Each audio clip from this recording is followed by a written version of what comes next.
बिस्मिल्लाहिर्रहमानिर्रहीम अस्सलाम वालेकुम। आज की वीडियो में हम स्टडी करेंगे ऐसी टेक्निक जो कि सेल साइज़ को स्टडी करने के लिए यूज़ होती है। सेल साइज़ को स्टडी करना ज़रूरी इस वजह से होता है कि इससे हम सेल की आइडेंटिफिकेशन कर सकते हैं। जैसे जो लार्जर सेल्स होते हैं वो मैच्योर होते हैं, डिफरेंशिएटेड होते हैं, जबकि जो स्मॉलर सेल्स होते हैं वो एक्टिवली डिवाइडिंग सेल्स होते हैं। इसके अलावा जो सेल साइज़ होता है वो overall function of the cell को भी इफ़ेक्ट करता है। जैसे लार्जर सेल्स होते हैं तो उन्हें एक हार्ड टाइम फेस करना पड़ता है to exchange the material with their environment, जबकि जो स्मॉलर सेल होते हैं उसमें इनफ एनर्जी स्टोर नहीं होती टू सस्टेन देयर फंक्शंस। तो एक ऑप्टिमल सेल साइज इम्पॉर्टेंट होता है for the proper functioning of the cell in the organism as a whole. तो अब हम ये टेक्निक देखते हैं जिसमें हम सेल के साइज़ को स्टडी करते हैं। तो जो मोस्ट कॉमन टेक्निक है उसको हम माइक्रोमीट्री कहते हैं। माइक्रोमीट्री में हम स्मॉल सेलुलर स्ट्रक्चर या सेल साइज़ को स्टडी करते हैं।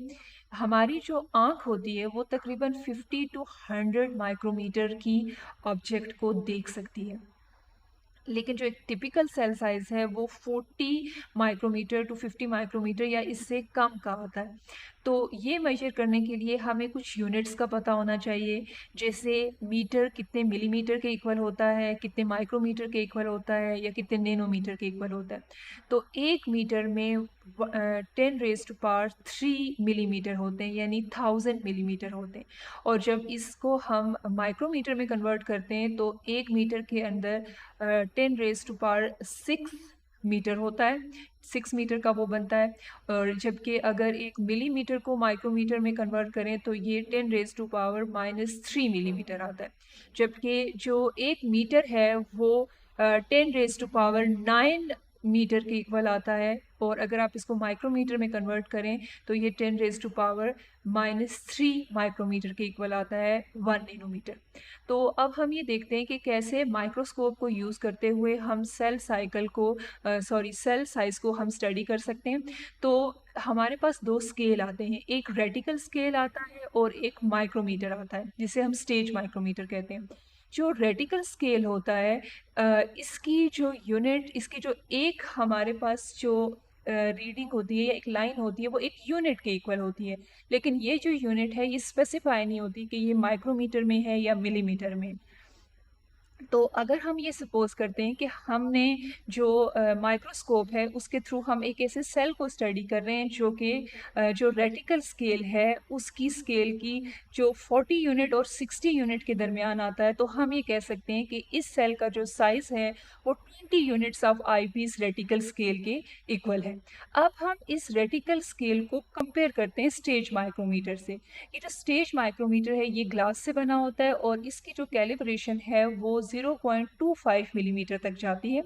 और जब इनकी जो रेटिकल स्केल है इस basically stage micrometer reticle scale को कैलिब्रेट करने के लिए यूज़ होता है। अगर हम इसको एक दूसरे के बिल्कुल साथ रखते हैं तो जो ज़ीरो जो है रीडिंग, बिल्कुल स्टार्ट की रीडिंग है वो स्टेज माइक्रोमीटर के ज़ीरो के साथ कोइंसाइड करें, और इसकी जो लास्ट है 100 जो है इसकी यूनिट, और जो लास्ट यूनिट है वो उसके 0.25 मिलीमीटर के साथ कोइंसाइड करें। तो इस तरह से हम इसकी जो साइज़ है सेल साइज़ है उसको मेजर करते हैं। तो हम सबसे पहले ये देख लेते हैं कि जो रेटिकल स्केल है उसकी जो 100 यूनिट हैं अगर वो 0.25 मिलीमीटर ऑफ स्टेज माइक्रोमीटर के इक्वल हैं तो आईपीस 1 यूनिट कितने के इक्वल आएगी। तो उसके लिए हम 0.25 मिलीमीटर को डिवाइड करेंगे 100 से, तो हमारे पास आ जाएगा 0.0025 मिलीमीटर। अब हम इस मिलीमीटर को कन्वर्ट करेंगे माइक्रो और उसको इसके लिए 1000 से जो है वो डिवाइड करेंगे तो हमारे पास आ जाएगा 0.25 माइक्रोमीटर, यानी कि जो आईपीस रेटिकल स्केल की 1 यूनिट है वो स्टेज माइक्रोमीटर के 2.5 माइक्रोमीटर के इक्वल है। अब हम इस 2.5 माइक्रोमीटर से मल्टीप्लाई करेंगे इन 20 यूनिट्स को, जहाँ जिस यूनिट्स के दरमियान में हमारे पास जो है वो सेल पड़ा है। तो जब हम इसको 20 को मल्टीप्लाई करेंगे 2.5 से तो हमारे पास 50 माइक्रोमीटर आएगा। तो इसका मतलब ये है कि हमारे पास जो सेल है उसका जो साइज़ है वो 50 माइक्रोमीटर का है।